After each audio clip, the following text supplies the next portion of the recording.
What is up, Star Wars fans? Welcome to the Star Wars Stop. In this video, we're going to discuss the buff that I feel Chewbacca needs in Star Wars Battlefront 2. But before we get into that, if you're new here, be sure to rate, like, comment, subscribe. Stay tuned for tons and tons of Star Wars content. So, at the outset, let me just say, Chewbacca in Heroes vs. Villains is incredible. He is probably too good in Heroes vs. Villains. He is the best hero by far in Heroes vs. Villains. Okay, so that's not the issue. The issue here is in Galactic Assault. So Chewbacca is probably everyone's last pick in Galactic Assault. I'll pretty much only ever use him on these smaller maps because that gives him a fighting chance to do well. The problem is he just, compared to other heroes, he doesn't have a health buff. He doesn't have a way to get his health back. So it really doesn't matter that he has this big health bar. And the other problem is that all of his abilities are very close range attacks. So he does have to get close and expose himself to get kills. And by doing that, you know, you're going to lose health. So that's just kind of the pain in the butt playing as Chewbacca in Galactic Assault. He is an incredible hero killer, that is for sure. Now, I'll give you an example why he's so good in Heroes vs. Villains. The other day, me and my buddies were playing Heroes vs. Villains against this team. And about a little over halfway through, like there were 3 more kills left we had to do on the enemy team, I looked at the scoreboard and I realized the enemy team, and no one had dropped out, had not made a single elimination on us. They were playing as the heroes. Not one person on their team had one elimination. My whole villains team was going flawless.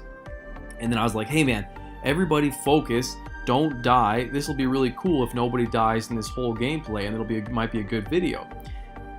Sure enough, within, right after me saying that, someone on the heroes team spawned as Chewbacca and instantly killed one of my teammates, and then ruined the flawless game we had going. So what is my point?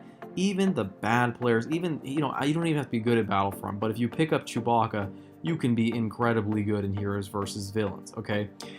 Now, getting away from that, how do we fix him for Galactic Assault? Now, let me just say, he might actually need a nerf for the purpose of Heroes vs. Villains. I don't know if the overcharge on his bowcaster is too powerful. I don't know what needs to be done there, but something, it's a little bit ridiculous now how you can just go up against Darth Vader and just destroy him and groups of villains, and they just have no chance when you're playing as Chewbacca. But getting into the Galactic Assault here, basically, I think the easiest fix that they should just apply is give him a health regen star card. So they can either make it a health on kill. I think that might be a little bit too overpowered. They should probably make it so that it's a health on stun with his stun grenade. So the more enemies you stun with the stun grenade, the more health you get back. And that'll be very similar to what they did with Iden Versio, actually. So remember, Iden Versio was one of the worst, if not the worst, villains in Star Wars Battlefront 2. Then they made it so that her shocking droid could essentially give her health back for each target that it shocked. And suddenly she's become probably, in my opinion, she is probably the best villain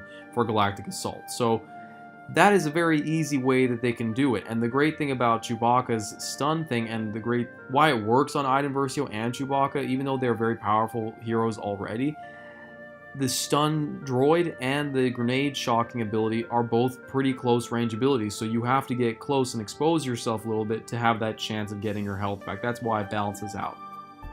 I think that might be the best way to make Chewbacca a character that people want to use in Galactic Assault, because as it stands, all my friends just tell me, hey, I don't use Chewbacca in Galactic Assault, it's not worth it, there's way better choices to pick. He's just not sustainable. And I rarely even see Chewbacca, even randoms. I rarely see anybody using Chewbacca in Galactic Assault. I will use him occasionally on a small map like Death Star. I do think he's good on Death Star, but on other maps, he is just a pain in the ass to play as. So I do think that that's the easiest way they can fix the problem and make Chewbacca a fun hero to use in Galactic Assault. But that is it for this video. Be sure to rate, like, comment, subscribe. Stay tuned for tons and tons of Star Wars content. Have an awesome day, guys.